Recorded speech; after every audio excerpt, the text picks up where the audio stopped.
Assalamualaikum warahmatullahi wabarakatuh. Baik, hari ini kita akan melanjutkan sedikit tema yang dulu pernah saya skip ya, stres dan coping. Tapi hari ini kita akan lebih banyak bicara tentang bagaimana sih efek dari stres itu ya. Mungkin di video sebelumnya itu fokus pada stres dan coping saja. Ini sudah saya extend untuk fokus pada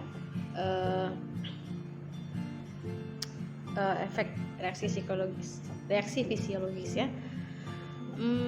Sebelumnya saya mau menjelaskan bahwa ada 4 reaksi utama ketika kita stres. Yang pertama reaksi fisiologis, reaksi kognitif, emosional, dan perilaku. Nah, keempat reaksi ini mungkin kita pernah merasakannya. Nah, di antara keempat reaksi ini ternyata hanya ada satu reaksi yang tidak bisa kita kendalikan dan tidak bisa kita manipulasi. Nah, mungkin kalau misalnya reaksi perilaku ketika stres, kita bisa meminimalisir gitu, tidak merasa stres. Kita bisa meminimalisir supaya kita terlihat tenang ya. Ataupun reaksi emosional, kita bisa bersikap berlawanan dari stres yang sedang kita pikirkan. Atau reaksi kognitif, misalnya contohnya kita susah berkonsentrasi ataupun suka cepat lupa gitu ya. Tapi pasti bisa kita modifikasi karena reaksi-reaksi ini kita sadari. Nah, ada reaksi yang tidak bisa disadari, itu adalah reaksi fisiologis. Nah, reaksi fisiologis ini kenapa tidak disadari? Karena ketika stres, ada saraf-saraf otonom dalam tubuh kita ataupun saraf otomatis, saraf simpatetis dan parasimpatetis yang bekerja secara otomatis di luar dari kesadaran. Makanya kalau orang stres, kalau dipasang EEG di kepalanya, dipasang alat-alat untuk mendeteksi apakah saraf-sarafnya itu bekerja di pusat-pusat stres, maka dia akan tidak bisa membohongi kita bahwa dia sedang stres gitu ya. Nah, kita langsung ke reaksi fisiologis. Nah, ini nih. Reaksi fisiologis itu tadi saya sudah menyebutkan ada 2 saraf yang bekerja di sana, ada saraf simpatetik dan saraf parasimpatetik. Nah, ini saraf inilah yang kemudian menentukan bagaimana kemudian reaksi fisiologis kita ya ketika stres. Kita lihat dulu. Saraf simpatetis itu bekerja secara otonom ataupun volunteer. Jadi, ketika stres kita tidak bisa mengontrol bahwa kelenjar air mata kita itu akan mensimulasi air mata. Bisa jadi ketika stres saya pengen nangis gitu ya, ataupun nangis sendiri. Selain itu juga stres itu bisa membuat kerongkongan merasa kering. Kenapa ya? Karena ternyata ada pusat saraf di sini, dia itu berfungsi sebagai menginhibit salivation, dia itu mengurangi produksi saliva atau air ludah ya. Dan juga dia bisa membesarkan pupil mata. Makanya kenapa kalau orang stres tuh kayak melotot ya, macam-macam nih. Mungkin ada yang reaksinya bold atau tidak. Kemudian kenapa ketika stres itu kita bisa merasakan detak jantung yang lebih cepat? Karena juga ada di sini ada pusat saraf simpatetik, dia itu menyasar jantung. Kemudian sedangkan paru-paru ketika stres dia akan mengecil, sehingga kalau misalnya orang stres itu bisa susah bernafas. Atau kenapa ketika stres kita merasa asam lambung kita naik? Jadi itu juga sebabnya ada saraf simpatetis yang langsung menstimulus lambung untuk fungsinya itu menghasilkan asam lambung yang berlebihan. Lainnya adalah adrenalin ya. Ketika stres, maka adrenalin kita akan memompa kidney, it should be ginjal kita itu akan mensekresi adrenalin dan akan dipompa ke seluruh tubuh, yang adrenalin ini tidak sehat untuk tubuh. Nah, satu lagi ternyata juga ada di pusat usus besar. Kenapa kalau misalnya kita stres, kita itu pengen ke toilet ya, karena ternyata usus besar kita distimulasi oleh sinyal-sinyal stres. Kenapa kalau misalnya mau ujian, ataupun mau berperjalanan ya gitu ya, mau naik bus kan, atau mau naik pesawat gitu ya, tiba-tiba ada aja pengen ke toilet. Ternyata kita sedang mengalami stres gitu ya. Jadi stres itu bisa berat, ringan, dan sedang. Dan kalau stres ringan otomatis pasti kita semua pernah merasakannya. Bahkan saraf ini juga ada di fungsi kelamin ya, fungsi reproduksi. Jadi ketika stres orang juga akan bermasalah fungsi seksualitasnya ya. Nah, ternyata Allah itu mengkaruniakan kita saraf yang sangat luar biasa. Tidak hanya saraf parasimpatetis yang tadi tugasnya itu membuat kita tidak nyaman ataupun membuat arousal dalam istilah neuroscience, maka ketika stres maka saraf simpatetis akan mengalami arousal. Diterjemahkan menjadi kalimat bahasa Indonesia itu seperti tergugah, ya, ketergugahan ataupun terstimulasi gitu ya. Ada yang tadi meningkat, ada yang tadi yang ada stimulasinya itu membuat mensekresi, menghasilkan sesuatu lebih banyak meningkat, ataupun kebalikannya membuat dia lebih sempit ataupun hilang tadi ya. Intinya membuat tubuh kita merasa tidak nyaman. Nah, ternyata ketika kita menahan keinginan ataupun rasa stres tersebut, kita akan bisa merasakan rasa yang itu akan hilang sendirinya. Kenapa?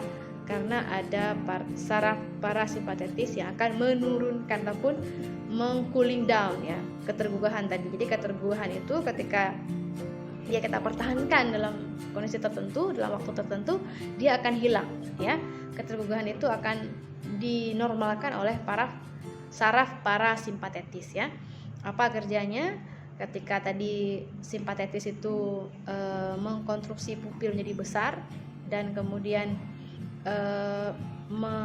menstimulus kelenjar air mata, maka si parasimpatetis itu meminta dia berhenti ya. Dan kalau tadi itu saliva kita sudah terhambat untuk diproduksi, parasimpatetis akan menstimulus dia untuk diproduksi kembali ya. Slow heart berarti detak jantung kembali normal ya. Constrict bronchi berarti paru-paru kita kembali melebar, berarti kan sudah sesak kayak gitu ya. Dan yang lainnya juga sama. Nah, ternyata semakin sering orang stres, maka akan semakin sering sistem saraf kedua ini akan bekerja dengan tujuan yang tidak jelas ya. Dengan ada sinyal-sinyal stres yang dikirimkan, hormon-hormon stres yang merusak kesehatan, maka sehingga orang yang stres berkepanjangan akan mengalami resiko penyakit yang seperti ini. Ternyata kalau selama ini mungkin kita hanya memahami stres itu berhubungan dengan depresi, kecemasan, masalah psikis ya. Ternyata stres juga bisa menyasar fisik ya. Bagaimana ketika orang stres berkepanjangan? Itu yang pertama sekali, ternyata stres itu bisa menyerang sistem imunologi. Jadi orang itu sistem imunnya jadi nggak kuat, jadi lemah ya, jadi mudah sakit. Sehingga bisa juga ketika orang sistem imunnya sudah melemah, akan banyak sekali penyakit-penyakit lain yang mudah terjangkit. Bisa sampai misal kanker ya, atau sebentar-bentar flu misalnya. Nah, gitu.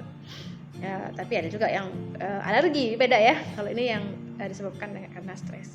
Apa penyakit kronis lain yang mungkin disebabkan karena stres berkepanjangan? Itu ada asma. Kenapa asma? Tadi kita sudah lihat ya, bahwa ada pusat saraf yang ketika stres itu akan menyasar paru-paru, jantung koroner, atau stroke. Kenapa sih orang bisa stroke karena stres? Ternyata memang semakin orang stres, sering stres, maka semakin sering jantungnya itu bekerja di atas normal, sehingga bisa terjadi kesalahan ataupun menjadi penyakit jantung ya. Dan ternyata ketika stres juga itu ada sel-sel darah yang bisa menyumbat saluran. Nah, jadi ketika kita stres ada sel darah yang kemudian muncul secara berlebihan, itu bisa menyumbat pembuluh sehingga bisa stroke ya. Kemudian apalagi tukak lambung. Tukak lambung jelas tadi ya. Ketika stres kita cepat sekali merasa kayak perih lambungnya, asam lambungnya meningkat. Ketika semakin sering berarti asam lambungnya akan bisa memarah menjadi tukak lambung, migrain ya. Dan banyak penyakit lain lagi, misalnya ada juga diabetes dan juga ada cepat tua. Ternyata orang yang sering stres itu benar katanya kalau kita suka senyum itu awet muda. Itu benar. Secara ilmiah ternyata ada pembuktiannya. Karena orang yang stres itu anti agingnya. Jadi anti aging dalam tubuh kita tuh punya anti aging alami ya. Ketika stres anti aging itu berkurang. Semakin sedikit anti aging maka kita akan mudah sekali tua. Bisa keriput ya, mukanya kusam gitu ya. Makanya harus sering-sering senyum supaya hormon stresnya hilang sehingga digantikan dengan neurotransmitter atau hormon-hormon kebahagiaan. Nah, bagaimana caranya supaya kita kemudian tidak terjebak dengan permasalahan stres ini ya. Kita lihat nih gimana sih caranya seseorang itu menghindari ataupun menyelesaikan stresnya ya. Kemudian kita perlu melakukan strategi coping ya. Apa coping itu? Coping itu adalah bagaimana cara kita mengatasi permasalahan yang menyebabkan stres. Ternyata cara kita coping, cara kita mengeluarkan menyelamatkan diri kita dari stres itu ada dua ya. Bisa dengan avoidance atau approach ya. Approach itu artinya apa? Mendekati sumber stres ya, atau sering disebut dengan problem focus coping. Atau kebalikan, yang paling sering nih ya, kalau stres apa yang kita lakukan? Flight, avoidance, lari, atau sering disebut dengan emotional focus coping. Contohnya seperti apa kita lihat ya. Nah, ini yang tadi saya sudah sebut, problem focus coping berfokus pada bagaimana seseorang menyelesaikan masalah. Apa masalahnya itu yang diselesaikan ya. Otomatis ketika kita ingin menyelesaikan masalah, kita tidak bisa sembarangan ya kan.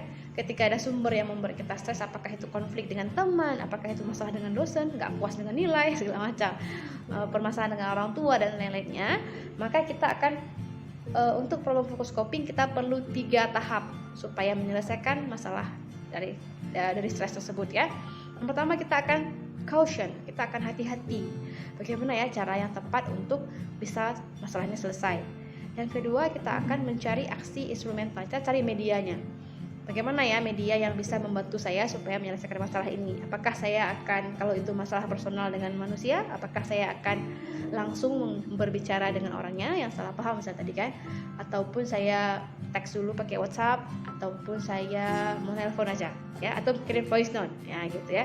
Jadi ada beberapa pertimbangan yang kemudian kita putuskan sehingga kita akan fokus menyelesaikan masalah tadi ya.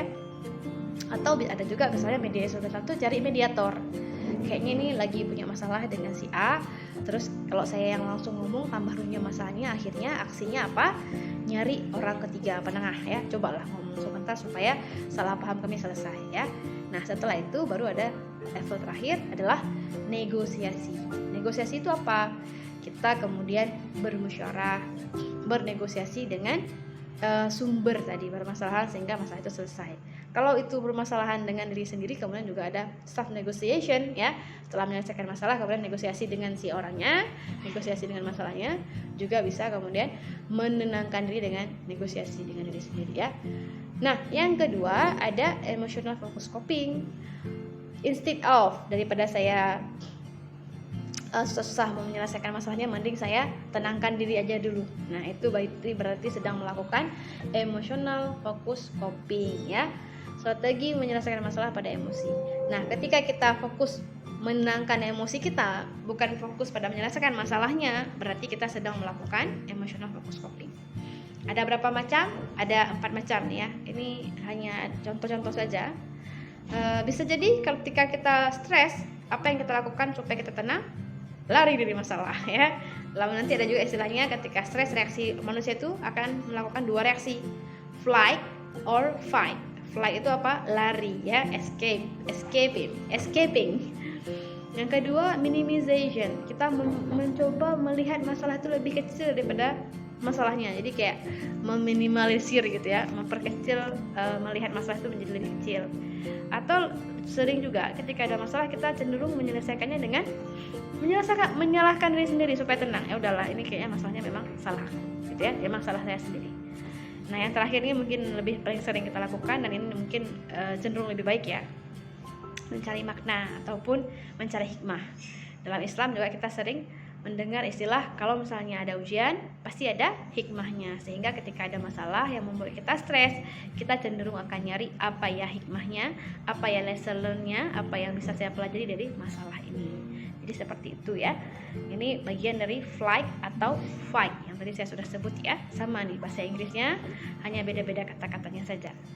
Nah, terus pertanyaan, apa ya yang paling bagus untuk kita lakukan supaya stres kita itu selesai? Apakah dengan emotional focus coping atau problem focus coping? Terasanya itu ketika kita membandingkan kedua jenis coping ini, pasti kita akan milih kayaknya kalau mau selesai ya harus selesaikan masalahnya. Tapi ternyata tidak semua kasus bisa diselesaikan dengan metode problem focus coping. Contohnya apa? ketika permasalahan seseorang itu misalnya stres, cemas, sedih karena orang tuanya meninggal, karena orang yang dicintainya meninggal, tidak mungkin orang itu dihadirkan kembali untuk hidup, ya kan? Jadi untuk kasus-kasus demikian, maka coping yang perlu dilakukan adalah menggunakan emotional focus coping. Tapi memang kalau misalnya sumber masalahnya masih ada, masih bisa diselesaikan langsung setelah jangka panjang, 98 secara jangka panjang akan lebih baik kita melakukan problem focus coping, sehingga tidak ada yang namanya unfinished business. Jadi semakin banyak masalah yang terselesaikan, semakin kita itu merasa lega, ya. Kalau sudah coping, kemudian bisa melakukan apa lagi sih kalau stres? Kita bisa self help therapy. Keren ya sebetulnya self help therapy. Padahal kita mungkin sudah sering melakukan ini, ya. Apa sih bentuknya ketika kita sedih, cemas? Apa yang bisa kita lakukan supaya kita bisa membantu diri sendiri dari stres tersebut? Yang pertama, berdoa, minta tolong ke Allah, minta tolong supaya diberikan jalan, supaya diberikan kecemerlangan pikiran, tidak galau dan segala macam, ya. Mendekatkan diri kembali ke Allah, ya.